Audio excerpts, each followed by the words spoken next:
आज बच्चों अपन करेंगे एरोमेटिक कंपाउंड के बहुत ही अच्छे सवाल। एरोमेटिक कंपाउंड बहुत ही ज्यादा इंपॉर्टेंट चैप्टर है, खास तौर से नीट के बच्चों के लिए, क्योंकि इस एक चैप्टर से ऑलमोस्ट 4 से 5 सवाल आते हैं। जेई एडवांस में भी इसके अच्छे सवाल आते हैं और जेई मेंस में तो खैर सवाल आते ही हैं। बोर्ड में तो कितना इंपॉर्टेंट है एरोमेटिक कंपाउंड ये बताने की जरूरत नहीं है, हर चैप्टर में इसकी रिएक्शन कनेक्टेड मिल जाती है। एनसीईआरटी के अकॉर्डिंग बात करूं तो इसके चलो सारे सवाल करते हैं और ये बहुत इंपॉर्टेंट है। चलो एक एक सवाल करते हैं एंड सारे सवाल थोड़े लंबे होने वाले हैं। आपने शायद ऐसे अगर नीट के बच्चे इसे देख रहे हैं तो इस टाइप के क्वेश्चन नहीं किए होंगे, बट कोई नहीं, धीरे धीरे आदत पड़ जाएगी। ठीक है, चलो। और एक और चीज, चैनल को फॉलो कर दो और वीडियो को लाइक जरूर कर देना। ठीक है, यहाँ पे बेंजीन को Fe+X2 के साथ रिएक्ट कराएंगे तो आपका पहले स्टेप में आपका हेलोजिनेशन हो जाएगा, हेलोजन लग जाएगा। सिंपल Mg ईथर के साथ रिएक्ट कराएंगे वापस तो आपको ग्रिग्नार्ड मिल जाएगा।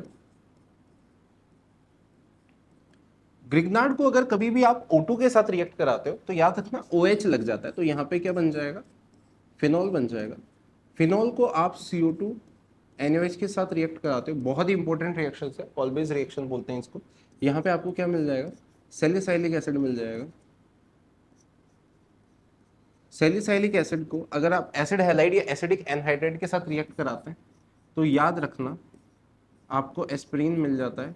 ये जेई एडवांस में पूछा हुआ है इस कंपाउंड को, तो नीट में भी ये पूछा जा सकता है। ठीक है, और काफ़ी इंपॉर्टेंट भी है। ठीक है, एनसीईआरटी में भी दिया हुआ है, ऐसी बात नहीं है। ठीक है, एस्पिरिन बोलते हैं इसको।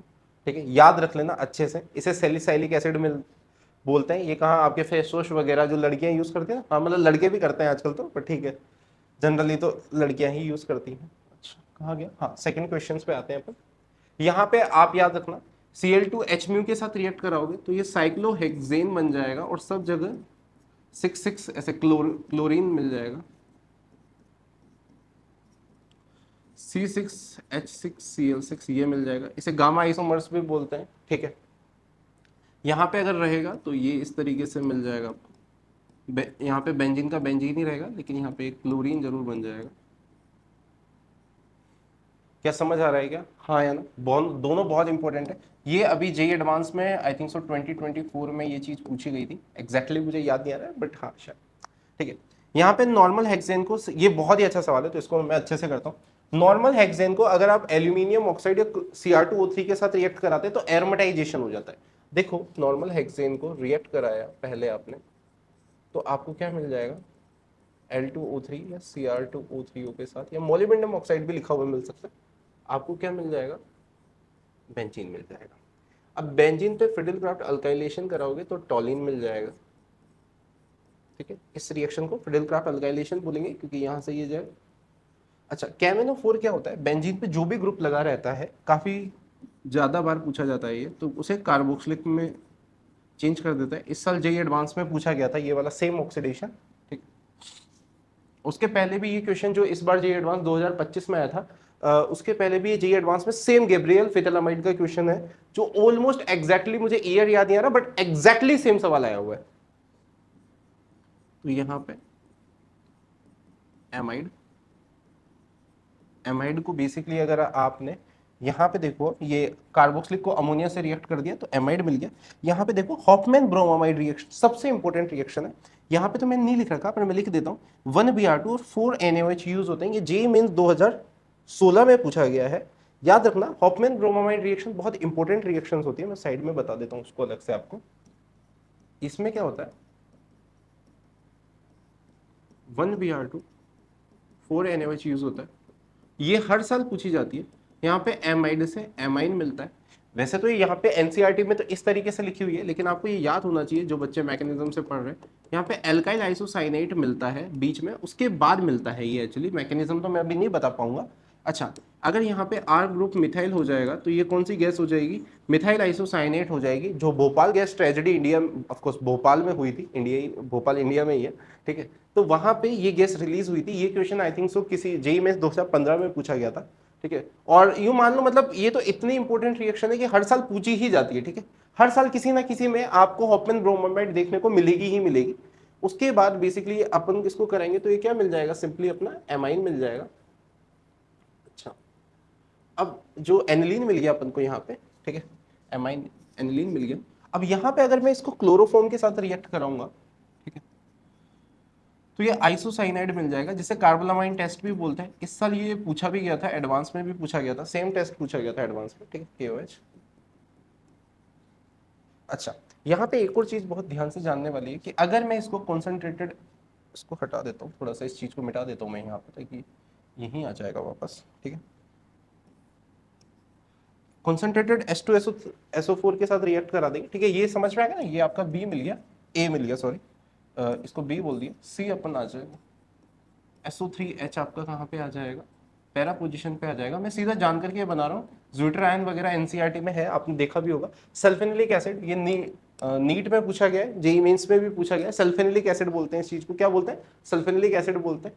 ये H प्लस यहाँ चला जाएगा तो NH3 प्लस SO3 माइनस इस तरीके से बन जाएगा, इसे ज्यूटर आयन। ये एनसीईआरटी में भी दिया हुआ है, बहुत इंपॉर्टेंट है, इसका नाम सीधा पूछा गया था नीट में, ठीक है। तो बेटा इसी वजह से बोल रहा हूँ अच्छे से करो, ये अपने आप में ही आपके ये जो मैं थोड़े बहुत क्वेश्चन ले रहा हूँ, ये आपके मोस्ट ऑफ द क्वेश्चंस क्या कर देगा, कंप्लीट कर देगा। ये आपके आधे एक घंटे के वीडियो अगर आपने देख लिया अच्छे से, तो आपके लगभग लगभग सारे सवाल हो जाएंगे। ये काफी अच्छा सवाल आपकी स्क्रीन पे आ रहा है, इसको एक बार पहले आप खुद अटेम्प्ट करो, 1-2 मिनट ले लो। ऐसा नहीं है कोई भी क्वेश्चन आपने देखा उसको फटाफट आते ही सॉल्यूशन देखने लग जाओ कि सर सॉल्यूशन बता रहे हैं वहां पे। ये इस टाइप के क्वेश्चन आपको खुद को सॉल्व करना है, जितना आप खुद सॉल्व करोगे उतना बेटर रहेगा, ठीक है। चलो मैं इस क्वेश्चन को सॉल्व करना स्टार्ट करता हूँ, बट पहले आप प्लीज टाइम लीजिएगा, उसके बाद ही सॉल्व कीजिएगा। कैल्शियम कार्बाइड को जब भी पानी में डालोगे आपको इथाइन मिल जाएगा, क्या मिल जाएगा, इथाइन मिल जाएगा। इथाइन को अगर आपने ग्रिग्नार्ड के साथ रिएक्ट कराया, ग्रिग्नार्ड एक स्ट्रॉन्ग न्यूक्लियोफाइल है, साथ में एक स्ट्रॉन्ग बेस भी है, तो ये एसिडिक H जो है इथाइन का एल्काइन से, तो यहाँ से निकलेगा और ये क्या बन जाएगा, ये बन जाएगा। अब ये यहाँ पे CH3X के ऊपर कैसा अटैक करेगा, SN2 अटैक करेगा, और यहाँ से आपको प्रोपाइन मिल जाएगा। प्रोपाइन को अगर आप रेड हॉट आयरन के साथ हीट करते हैं तो, ठीक है, ये मेरी हैंडराइटिंग थोड़ी महान है, ठीक है, तो ऐसा हो जाता है जनरली मेरे साथ, ठीक है। तो यहाँ से आपको ये मिल जाएगा 1,3,5 ट्राईमिथाइलिन बेंजीन, या मेसेटिलीन भी बोलते हैं इसे, मेसेटाइलिन ठीक बोलते हैं, ठीक है। अच्छा, वैसे NaOH जो है यहाँ पे एक और हाइड्रोजन अभी एसिडिक बचा हुआ है, तो ये इससे फर्दर रिएक्ट करा और वापस यहाँ पे नेगेटिव और वापस SN2 अटैक, तो यहाँ पे ब्यूट 2 आयन मिल जाएगा, आयन मिल जाएगा, ठीक है, ब्यूट 2। अब इसको वापस रेड हॉट आयरन के साथ हीट करेंगे तो आपको सारी जगह पे बेंजीन इस तरीके से, सॉरी बेंजीन के ऊपर CH3 लगा हुआ मिल जाएगा सारी जगह पे। अच्छा, ये मैंने क्यों कराया, क्योंकि ये जेई एडवांस में आए हुए सवाल है, ठीक है। नॉर्मल इथाइन को करता है यहाँ से रेड हॉट आयरन के साथ, तो याद रखना बेंजीन मिलता, ठीक है। इस तरीके से ये सारे इसी के हैं, इसी के आगे वाले सवाल है ये। अच्छा, CH3 आएगा, सॉरी माफ़ कीजिएगा। यहाँ पे H2PD बेरियम सल्फेट के साथ रिएक्ट कराएंगे तो अपन को क्या मिल जाएगा, सिस एल्कीन मिल जाएगा, ठीक है। इसको ऑस्मियम O4 के साथ रिएक्ट करा रखा है। एक और यहाँ से इनऑर्गेनिक का अच्छा सवाल बनता है, ऑस्मियम की सबसे ज़्यादा ऑक्सीडेशन स्टेट होती है +8। ऑस्मियम क्या करता है, ऑस्मियम ले लो या डाइल्यूट KMnO4 ले लो, तो ये क्या करते हैं, OH लगाते हैं, इसे बेयर्स रिएजेंट भी बोलते हैं, ठीक है, डाइल्यूट KMnO4 को OH लगा देते हैं ये, ठीक है। अच्छा, इसमें एक स्टीरियो का, हालांकि मैंने यहाँ पे तो उस चीज़ को इंक्लूड नहीं कर रखा है, लेकिन तुम्हें ध्यान रखना चाहिए इस चीज़ का कि कभी भी सिस चीज़ को एंटी एडिशन होता है तो रेसमिक मिलता है, ट्रांस पे कभी भी एंटी होता है तो मीज़ो मिलता है, सॉरी मैं इधर आ गया, सिस पे जो सिन होता है तो वो आपको मीज़ो मिलता है, और ट्रांस पे आपका जो सिन होता है वो आपका रेसमिक मिलता है। अब इन चारों को याद कैसे रखेंगे, बहुत आसान तरीका बताने वाला हूँ। सिंपल एक चीज़ याद रखो, कार जो तुम्हें दहेज में चाहिए, ठीक है, कार क्या होती है, दहेज में आ जाए तो बढ़िया, नहीं तो खरीद के तो लेनी पड़ेगी। सिस एंटी रेसमिक याद हो गया कार से। अब देखो यहाँ पे एक चेंज हुआ, ट्रांस हो गया, एंटी रहा तो क्या हो जाएगा, मीज़ो। अच्छा, यहाँ पे नीचे वाला देखो, सिस का सिस है, ये एक चीज हुआ, चेंज हो गया। अच्छा, यहाँ पे एक चेंज हो गया, सिन है, दोनों चेंज हो गए, रेसमिक। क्या बात समझ में आ गई, एक से आप चारों बना सकते हो, उसे एक को कैसे याद रखोगे, कार से। तो यहाँ पे क्या होगा, OH लग जाएगा, यहाँ पे डाइल्यूट KMnO4 लेते तो भी सेम ही चीज मिलता। अच्छा, HiO4 क्या करता है, आपको पता है, जहाँ पे भी OH ग्रुप होते हैं एडजेसेंट पोजीशन पे, यहाँ पे बॉन्ड ब्रेक करेगा, OH दोनों जगह लग जाएगा, और यहाँ से मुझे एसिड हैलाइड मिल जाएगा, एसिड एल्डिहाइड, सॉरी, मतलब शॉर्ट में बोलने में के चक्कर में मैं बोल ऐसे देता हूँ, ठीक है, तो इसको गलत मत लेना कि सर आपको आता नहीं है नाम भी बोलना। मेन चीज़ वो होती है कि लिथियम एल्यूमिनियम तो क्या क्या करेगा, स्ट्रॉन्ग रिड्यूसिंग एजेंट है, सबको बेल एल्कोहल में चेंज कर देता है, एमाइड को नहीं करता है, याद रखना, ठीक है। एमाइड जो होता है वो एमाइन में चेंज होता है। ये आपका फाइनली मिल जाएगा। नेक्स्ट क्वेश्चन पे बढ़ते हैं। बड़ा अच्छा सवाल है ये वाला, देखते हैं इस सवाल को। देखो बड़ा आसान सवाल भी है, हालांकि इतना देखने में लंबा लग रहा होगा, इतना कुछ है भी नहीं। यहाँ पे देखो, क्लोरोफॉर्म को सिल्वर पाउडर के साथ रिएक्ट कराएंगे तो आपको क्या मिल जाएगा, इथाइन मिल जाएगा। इथाइन को याद रखना रेड हॉट आयरन के साथ हीट करते हैं तो आपको क्या मिल जाएगा, नॉर्मल बेंजीन, बेंजीन को कॉन्सेंट्रेटेड HNO3 प्लस H2SO4 के साथ रिएक्ट कराते हैं तो नाइट्रेशन होता है, यहाँ से इलेक्ट्रोफाइल आपका NO2 प्लस बनता है, तो आपको क्या मिल जाएगा, नाइट्रोबेंजीन मिल जाएगा। नाइट्रोबेंजीन को SNHCl, FeSCl, H2NI किसी के साथ रिएक्ट करा दो तो आपको क्या मिल जाता है, एनिलीन मिल जाता है, ठीक है। अब एनिलीन को डाइल्यूट HNO3 के साथ प्लस H2SO4 के साथ रिएक्ट कराता है, तो वैसे तो देखो यहाँ पे देखने पे लगता है कि प्लस M माइनस आई लग रहा है, हालांकि तो बहुत इंपॉर्टेंट, बहुत ही ज्यादा इंपॉर्टेंट है, जेईई एडवांस में पूछा हुआ है, ठीक है। लेकिन ये NH3 प्लस में चेंज हो जाता है, इस वजह से ओनली एंड ओनली अब इसका क्या लगेगा, माइनस आई।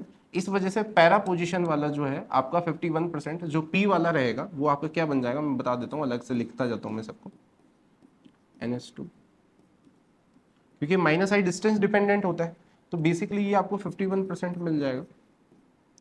ऑर्थो वाला आपका 47% मिलता है, सॉरी मेटा वाला, और ऑर्थो वाला आपका ओनली एंड ओनली 2% मिलेगा। क्यों, क्योंकि माइनस आई क्या होता है, डिस्टेंस डिपेंडेंट होता है, तो यहाँ पे इलेक्ट्रॉन डेंसिटी बहुत कम हो जाएगी, पैरा पे सबसे ज्यादा रहेगी, ठीक है ना। नहीं तो जनरली बच्चों को लगता है कि यार ऑर्थो और पैरा पे मेजर आनी चाहिए, क्या बात समझ में आ गई या नहीं आ गई। अच्छा, अब ध्यान से देखो यहाँ पे अपन ने क्या लिया, क्यू लिया हुआ है उन्होंने। फर्दर अगर आपने क्यू ले लिया तो ये क्या हो गया, NH2 NO2, HNO2 के साथ रिएक्ट कराओगे तो HNO2 बेसिकली क्या होता है, यहाँ पे BDC बना देगा। याद रखना HNO2 की जगह NaNO2 प्लस HCl भी लिखा हुआ मिल सकता है, ये दोनों मिलके ये फ्रेशली प्रिपेयर्ड करता है, तो ये N2 प्लस Cl माइनस बन जाएगा। और अगर आप इसको HF प्लस BF3 के साथ हीट कर देंगे तो इस रिएक्शन को बोल्ज-स्क्यूबैन रिएक्शन बोलते हैं, जो एलिफेट एरोमेटिक पे फ्लोरीन लगाने के लिए सबसे बेस्ट रिएक्शन है। तो यहाँ से आपको ये मिल जाएगा, ठीक है। तो बड़ा अच्छा सवाल बन गया अपने आप में ये, ठीक है। इस टाइप के सवाल जेईई एडवांस में आते हुए भी रहते हैं, नीट में भी आ सकते हैं। और नीट वाले बच्चों, आप इस तरह के क्वेश्चन प्रिपेयर करो, इससे फायदा क्या होगा, पेपर में 5 सवाल आएंगे जो 2 मिनट में सॉल्व हो जाएंगे, ठीक है, और क्या। तो इस टाइप के क्वेश्चंस के लिए आप हमें फॉलो कर सकते हैं, इस टाइप के क्वेश्चन अपन करते रहेंगे। बस आप वीडियो को जितना ज्यादा लाइक करोगे मुझे उतनी खुशी होगी, ताकि मैं नेक्स्ट टाइम पे और अच्छे वीडियो बना सकूं और अच्छे सवाल आप लोगों को करा सकूं, ठीक है। Thank you so much.